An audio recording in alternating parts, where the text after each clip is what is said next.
दोस्तों नमस्कार। Colonel Ajay, CEO Ajay astro money group, first global astro finance digital channel से आपसे मुखातिब होता हूं। आज 8 जून सन 2023। दोस्तों एक महत्वपूर्ण खबर आपके लिए हम लाए हैं जो कि र्यूटर ने पब्लिश की है ऑस्ट्रेलिया को लेकर। उसमें एक ऑस्ट्रेलिया को हम वीट के लिए बहुत महत्वपूर्ण स्थान इसलिए देते हैं क्योंकि गेहूं का दूसरा बड़ा देश निर्यातक देश ऑस्ट्रेलिया माना जाता है, जो कि चीन, इंडोनेशिया और जापान सहित एशिया के काफी बड़े इलाके को गेहूं की सप्लाई करता है। तो ऑस्ट्रेलिया के एग्रीकल्चर डिपार्टमेंट ने सर्दियों की फसल का उत्पादन रिकॉर्ड ऊंचाई से बड़ी गिरावट का अग्रिम अनुमान जारी कर दिया गया है। दोस्तों गौरतलब है कि ऑस्ट्रेलिया की गेहूं की फसल नवंबर महीने में आ जाती है। ऑस्ट्रेलिया ये खबर र्यूटर ने 7 जून को प्रकाशित की है, जो हम आपके लिए लाए हैं। दोस्तों कि गेहूं के उत्पादन में लगभग 30% की गिरावट होने की संभावना ऑस्ट्रेलियन एग्रीकल्चर डिपार्टमेंट ने दी है। और ये अल्नीनो के मौसम पैटर्न को देख के ड्राइनेस यानी शुष्कता के लिए होने की संभावना है, जिससे उत्पादन जौ और गेहूं का प्रभावित होने की संभावना बन सकती है। ऑस्ट्रेलियन एग्रीकल्चर डिपार्टमेंट ने जून फसल की रिपोर्ट के अनुसार कुल ऑस्ट्रेलियन सर्दी की फसल गेहूं का जो है 2023-24 में 34% घटकर 44.9 मिलियन टन होने का अनुमान है, जो साल 2022-23 के 10 वर्ष के औसत से लगभग 3% कम है। दोस्तों गेहूं का उत्पादन और जौ का उत्पादन, गेहूं का लगभग 34% और जौ का उत्पादन 30% घटने का अनुमान लगाया जा रहा है।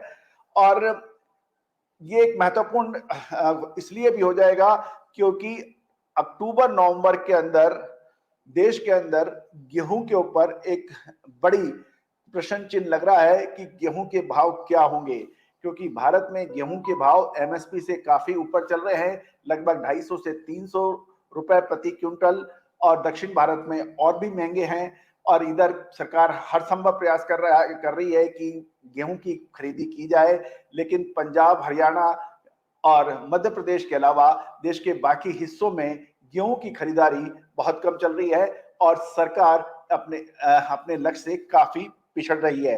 इसका हम लगातार अपडेट दे रहे हैं। पिछले एपिसोड में भी हमने गेहूं पर पूरी डिटेल प्रकाशित की है। दोस्तों एक और महत्वपूर्ण यह भी है कि इधर यूक्रेन और रूस के बीच तनाव लगातार बढ़ रहा है और रूस किसी भी कीमत पर झुकने को तैयार नहीं है। यह भी एक महत्वपूर्ण बिंदु है। तो दोस्तों ऑस्ट्रेलियन गेहूं अप्रैल मई के अंदर इसकी बिजाई होती है और इसकी कटाई नवंबर महीने में शुरू होती है। तो दोस्तों ऑस्ट्रेलियन रिपोर्ट के अनुसार मौसम का पैटर्न और इसके कारण होने वाला शुष्क मौसम पूरे एशिया में खाद्य उत्पादकों को खतरे में डाल रहा है। विशेष रूप से दक्षिण पूर्व एशिया में ऑस्ट्रेलियन गेहूं और पाम तेल और चावल के उत्पादन पर इसका असर पड़ सकता है। सर्दियों की फसल के लिए बिजाई के क्षेत्र में गिरावट आने की संभावना बन रही है। ये भी एक महत्वपूर्ण प्रश्न है। कम पैदावार कृषि उत्पादन के कुल मूल्यों पर दबाव डाल सकती है, जो कि साल 2023-24 में 14% गिरकर $79 बिलियन होने का अनुमान है, जो अभी तक रिकॉर्ड तीसरा उच्चतम है जून कृषि जींस के अनुसार। कम उत्पादन और अनाज और तिलहन के लिए ग्लोबल कीमतों में कमी के कारण 2023-24 में कृषि यानी ऑस्ट्रेलिया से निर्यात का रिकॉर्ड स्तर गिरकर 17% घटकर ये $65 बिलियन का हो गया है। दोस्तों ये एक महत्वपूर्ण बिंदु है जो हम आपके लिए लेके आए हैं और उम्मीद है कि आपने इस शो को बहुत ध्यान से सुना होगा और देखा होगा। तो दोस्तों आप हमारे इस एपिसोड के ऊपर अपने कमेंट्स अवश्य कमेंट बॉक्स में दें। हम देश दुनिया की हर खबर को आप तक लेके आते हैं। कल आपको हम और बेहतरीन खबरों से रूबरू कराएंगे। आप हमारा इवनिंग शो बिल्कुल देखना ना भूलें। All the very best, good luck, happy trading.